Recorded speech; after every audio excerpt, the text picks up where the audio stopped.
Welcome to వార్త. నేను దేవా. సీఎం రేవంత్ రెడ్డి ఉపాధ్యాయుల మీటింగ్లో అటువైపు అంటే ఇంజనీరింగ్ విద్యార్థులకు అప్లికేషన్ ఫిలప్ చేయడం కూడా రాదంటూ అంటే చెప్పడం పట్ల అయితే మాత్రం అటువైపు ఇంజనీరింగ్ విద్యార్థులు రాష్ట్ర వ్యాప్తంగా కూడా ఆరోపణలు చేస్తున్న పరిస్థితి. ప్రస్తుతం ఇదే విషయంపై మనతో పాటు మాట్లాడడానికి డోర్నకల్ ఎమ్మెల్యే రామచంద్ర నాయక్ సార్ ఉన్నారు. చెప్పండి సార్, అంటే సీఎం చెప్పడం పట్ల అంటే ఇంజనీరింగ్ విద్యార్థులు, ఇంజనీరింగ్ చదివే వాళ్ళు అయితేనేమి, ఇంజనీరింగ్ చదివిన వాళ్ళు అయితేనేమి విమర్శలు ఆరోపణలు చేస్తున్నారు. ఎట్లా చూడొచ్చు? తెలంగాణ రాష్ట్ర ప్రజలందరికీ నమస్కారం. ముఖ్యంగా రేవంత్ రెడ్డి గారు నిన్న ఉపాధ్యాయులు ఎవరైతే జర్మనీ, ఫిన్లాండ్ ఒక ఎడ్యుకేషనల్ టూర్ కంప్లీట్ చేసుకొని మరి తిరిగి వచ్చిన తర్వాత వారితోని ఒక ముఖాముఖి కార్యక్రమంలో పాల్గొన్నారు. వారి ముఖ్య ఉద్దేశము ఉపాధ్యాయుల పాత్ర ఈ తెలంగాణ రాష్ట్రంలో విద్యార్థి ముఖ్యంగా యువతను సన్మార్గంలో నడిపించి వారిలో ఒక లక్ష్య సాధన దిశలో వారిని ముందుకు సాగించే విధంగా ఉపాధ్యాయుల పాత్ర మీద నిన్న మీటింగ్ పెట్టడం జరిగింది. అందులో ఉపాధ్యాయులు నిర్లక్ష్యం చేస్తే తెలంగాణ యువత నిర్వీర్యం అయిపోయే ఒక ప్రమాదం ఉంది. అదేవిధంగా ప్రస్తుతం రాష్ట్రంలో విచ్చలవిడిగా మరి మెడికల్ కాలేజీలు, ఇంజనీరింగ్ కాలేజీలు మరి గత ప్రభుత్వం పర్మిషన్ ఇచ్చింది. ఎక్కడ ఏ మెడికల్ కాలేజీలో కానీ ఏ ఇంజనీరింగ్ కాలేజీలో కానీ పూర్తి స్థాయిలో ఫ్యాకల్టీ లేని పరిస్థితి ఉంది. అదేవిధంగా గత 10 సంవత్సరాల్లో వారి పాలనలో ఎక్కడ ఫీజు రియంబర్స్మెంట్ చెల్లించింది లేదు. సుమారు 8,000 కోట్లు మరి విద్యార్థుల ఫీజు రియంబర్స్మెంట్ బకాయిలే పెట్టిపోయిండు. ఓవర్సీస్ స్కాలర్షిప్స్ 2018 నుంచి పెండింగ్ పెట్టిర్రు. బెస్ట్ అవైలబుల్ స్టూడెంట్ స్కీమ్ని 2018 నుంచి వాళ్ళకి చెల్లించాల్సిన అమౌంట్స్ కూడా చెల్లించగా ఈరోజు ప్రైవేటు పాఠశాలల్లో పేద బడుగు బలహీన వర్గాల విద్యార్థులకు అడ్మిషన్ రాని పరిస్థితి చేసిపోయారు. అదేవిధంగా మరి ఏదన్నా ఎడ్యుకేషన్ మరి తెలంగాణ రాష్ట్రంలో ఒక నాణ్యమైన విద్య మరి కేవలం ఉన్నత స్థాయి వర్గాలకు, అదేవిధంగా ఆర్థికంగా ఉన్న మరి కుటుంబాలకు మాత్రమే, పిల్లలకు మాత్రమే అందుతూ ఉంది. పేద బడుగు బలైన వర్గాల పిల్లలు, ముఖ్యంగా ప్రభుత్వ పాఠశాలల్లో చదివే పిల్లలు ఎస్సీ, ఎస్టీ, మైనార్టీ, బీసీ వర్గాల పిల్లలు మాత్రమే ఈరోజు ప్రభుత్వ స్కూళ్ళలో చదువుతున్న పరిస్థితి ఉంది.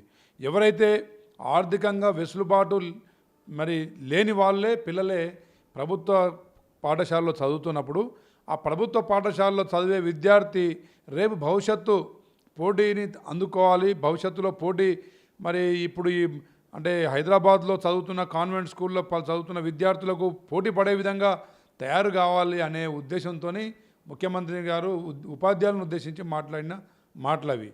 అంతే దాన్ని విద్యార్థులను ఉద్దేశించి మాట్లాడినట్టుగా వక్రీకరించి హరీష్ రావు గారు, కేటీఆర్ గారు వారికి ఉన్న వాట్సాప్ యూనివర్సిటీలో అక్కడ మాట్లాడింది ఇక్కడ మాట్లాడింది కట్ చేసి దాన్ని జాయింట్ చేసి విద్యార్థులను ఏదో కించపరిచినట్టు దాన్ని ఏదో వక్రీకరించి ప్రచారం చేసే పనిలో వాళ్ళు నిమగ్నమై ఉన్నారు. ఏది ఏమైనా పండిత్ జవహర్లాల్ నెహ్రూ గారు చెప్పిందైనా, స్వామి వివేకానంద గారు చెప్పిందైనా, అబ్దుల్ కలాం గారు చెప్పింది ఏదైనా ఉందంటే దేశ భవిష్యత్తు, రాష్ట్రాల భవిష్యత్తు, గ్రామాల భవిష్యత్తు, కుటుంబాల భవిష్యత్తు కేవలం మన పిల్లల మీద ఆధారపడి ఉంది. కాబట్టి ఆ పిల్లలు సన్మార్గంలో నడవాలి, సంస్కారవంతమైన విద్యను అందిపుచ్చుకోవాలి, పోటీతత్వాన్ని పెంపొందించుకోవాలి, ప్రపంచ దేశాల్లో ఉన్న అవకాశాలన్నీ అందిపుచ్చుకోవాలనే స్థాయికి ఎదగాలంటే అది ఉపాధ్యాయులు మాత్రమే చేయగలుగుతారు. వారిని మరి చెడుదారిన పడకుండా గత ప్రభుత్వంలో డ్రగ్స్, లిక్కర్కి అలవాటు చేసి బానిసలు చేసి విద్యార్థులని మరి నిర్వీర్యం చేసినట్టు 5,000 పాఠశాలలు మరి ఏకోపాధ్యాయ పాఠశాలలు తీసేసినట్టు కాదు మా ప్రభుత్వం. రేవంత్ రెడ్డి గారు విద్యాశాఖ మంత్రిగా ఉన్నారు కాబట్టి ఈరోజు ఎన్నో ప్రక్షాళనలు, సంస్కరణలు విద్యాశాఖలో మరి తెస్తూ ఉన్నారు. ముఖ్యంగా మొదటి రోజే యూనిఫామ్స్, బుక్స్, టెక్స్ట్ బుక్స్ గతంలో ఎప్పుడు లేని విధంగా మరి మొదటి రోజే విద్యార్థులకు అందించి వారిలో ఒక మనోధైర్యాన్ని నింపి వారికి బ్రేక్ఫాస్ట్, లంచ్ అన్నీ స్కూల్ వాతావరణంలోనే, ప్రాంగణంలోనే మరి అమలు చేసి మరి వారికి మంచి పౌష్టికాహారం, మంచి ఉల్లాసవంతమైన వాతావరణం ప్రభుత్వ పాఠశాలలో కల్పిస్తున్నామంటే అది విద్యార్థుల కోసం, భవిష్యత్తు కోసం కాదా? ప్రతి మండలానికి ఒక తెలంగాణ పబ్లిక్ స్కూల్ తీసుకొస్తున్నామంటే విద్యార్థుల కోసం కాదా? ప్రతి నియోజకవర్గానికి ఒక యంగ్ ఇండియా మరి ఇంటిగ్రేటెడ్ స్కూల్ని తీసుకొస్తున్నామంటే అది పేదవాళ్ళ విద్యార్థుల కోసం కాదా? అదేవిధంగా ప్రతి నియోజకవర్గంలో ఒక అడ్వాన్స్ టెక్నాలజీ కాలేజ్, ఎప్పుడో మూతపడ్డ ఐటీఐల్ని మరి తీసేసి ఇప్పుడు అడ్వాన్స్ టెక్నాలజీ కాలేజ్ ఈనాటి ఆధునిక మరి స్కిల్ వారికి నేర్పించే మరి నైపుణ్యత నేర్పించే కార్యక్రమాన్ని అడ్వాన్స్ టెక్నాలజీ కాలేజ్ ద్వారా, స్కిల్ డెవలప్మెంట్ సెంటర్స్ ద్వారా, స్పోర్ట్స్ యూనివర్సిటీ ద్వారా పిల్లల్ని మరి ఒక పోటీతత్వాన్ని పెంచే ఒక మంచి కార్యక్రమాన్ని తీసుకుంటున్నప్పుడు దాన్ని సమర్థించాల్సింది పోయి మరి అటు విద్యాశాఖను, ముఖ్యమంత్రి గారిని, వారి మాటల్ని వక్రీకరించి తెలంగాణ ప్రజల్ని మరి బర్లు గొర్రెలు మరి పందులు కాసుకోవాలని చెప్పిన వాళ్ళే, ఆ పందుల సన్నాసులే ఈరోజు ముఖ్యమంత్రి గారిని విమర్శిస్తున్నారంటే వారి సంస్కారం ఏంది, వారి సంస్కారహీనత ఏంది తెలంగాణ ప్రజలు అర్థం చేసుకుంటారని చెప్పి నేను భావిస్తున్నాను. అంటే బీఆర్ఎస్, బీజేపీ ప్రతిపక్షాలు మాత్రం విద్యాశాఖ సీఎం దగ్గరే ఉంచుకోవడం వల్లే కాంగ్రెస్ ప్రభుత్వంలో తెలంగాణలో విద్యాశాఖ నిర్వీర్యమైందని సపరేట్గా విద్యాశాఖకు మంత్రి కేటాయించాలని డిమాండ్ చేస్తున్నారు. ఇప్పుడు నేను ఇప్పటిదాకా చెప్పింది అదే. 10 సంవత్సరాల్లో విద్యా వ్యవస్థను నాశనం చేసిన వాళ్ళు మీరా మాకు చెప్పేది?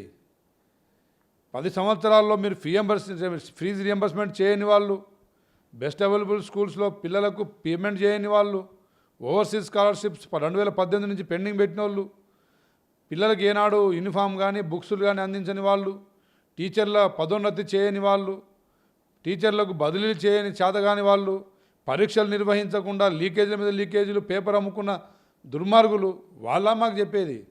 ముఖ్యమంత్రి గారు ఒక అట్టడుగు వర్గాలను, ఒక పేద కుటుంబం, మధ్యతరగతి కుటుంబం నుంచి, ఒక మారుమూల అడవి ప్రాంతం నుంచి వచ్చి ఈరోజు ముఖ్యమంత్రి స్థాయికి ఎదిగిందంటే వారిలో ఒక కసి ఉంది, ఒక పట్టుదల ఉంది, వారికి పేదవాళ్ళ పిల్లల మీద ఒక చిత్తశుద్ధి ఉంది.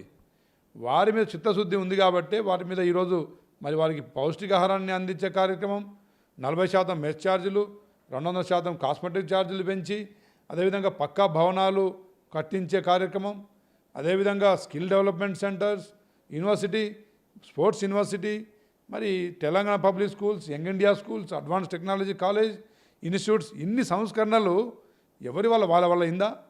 వాళ్ళు చేయగలిగిర్రా? వాళ్ళు ఏమన్నారు? పందులు, బర్రెలు, గొర్రెలు కాసుకోమని చెప్పిర్రు.